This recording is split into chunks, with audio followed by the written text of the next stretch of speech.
No victory is worth an endless war. Welcome to the Seminal Affairs, your window into pivotal global shifts. Today we examine the Gaza Peace Deal, the hopes it raised, the hard terms agreed, and the violations that reignited strikes. Across this episode, we'll track the timeline, the human cost, and what must change to keep any ceasefire alive. Stay with us as we unpack what happened, why it matters, and what could come next.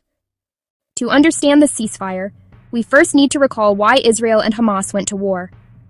Tensions have long existed over territorial disputes, political control of Gaza, and cycles of rocket attacks and military retaliation. The latest conflict began after October 7th terrorist attack by Hamas, escalating quickly into full-scale hostilities after Israeli retaliation. Residential areas were devastated, and thousands of civilians were displaced. Analysts say the war shifted regional alliances and put immense pressure on neighboring countries to mediate. The war's toll was catastrophic. Hospitals ran out of fuel and medicine. UN agencies warned of severe malnutrition among children. Nearly 92% of residential buildings in Gaza were damaged or destroyed. Despite partial withdrawal of Israeli troops, thousands of Palestinians began returning north to Gaza City. Yet, amid the rubble, life remained fragile. UNICEF reported the immense needs of children: clean water, food, shelter, and warm clothing, and stressed that multiple border crossings must be opened to deliver aid at scale. In a historic moment in Sharm el-Sheikh, Egypt, leaders from 35 nations signed the Gaza Peace Deal. President Donald Trump called it the historic dawn of a new Middle East. Under the agreement, 20 living Israeli hostages were returned to their families, along with the bodies of 4 deceased hostages. In exchange, nearly 2,000 Palestinian prisoners and detainees were released to cheering crowds in Gaza. Trump thanked Egyptian President al-Sisi and other mediators, while Palestinian Authority President Mahmoud Abbas was also present. The ceasefire included critical measures: easing blockades, humanitarian aid delivery, and the establishment of a technocratic government in Gaza to prevent Hamas from regaining full control. An international stabilization force, led by Muslim-majority countries and overseen by U.S. Central Command, was planned to maintain peace.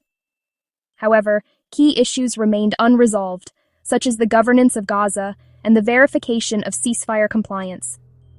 Analysts warned the process was fragile from the start, with the situation easily destabilized by violations or misunderstandings. Tensions flared when Israel reported that Hamas violated the ceasefire, attacking soldiers with rocket-propelled grenades and sniper fire. Prime Minister Netanyahu ordered retaliatory strikes, which killed dozens, including at UN-run schools. Hamas, however, denied these accusations, calling them Israeli propaganda and unverified claims. They accused Israel of sabotaging the agreement, highlighting the deadly yellow line dividing Israeli and Palestinian areas. The lack of a joint verification mechanism led to conflicting military interpretations and growing mistrust. The resumption of strikes halted aid deliveries, leaving thousands in panic.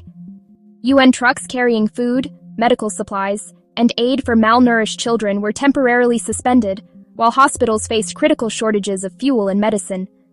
Psychological trauma and devastation compounded the humanitarian crisis. People have been unable to mourn properly, rebuild their lives, or access basic necessities, underscoring the fragility of peace in Gaza. So, what does this mean for the future?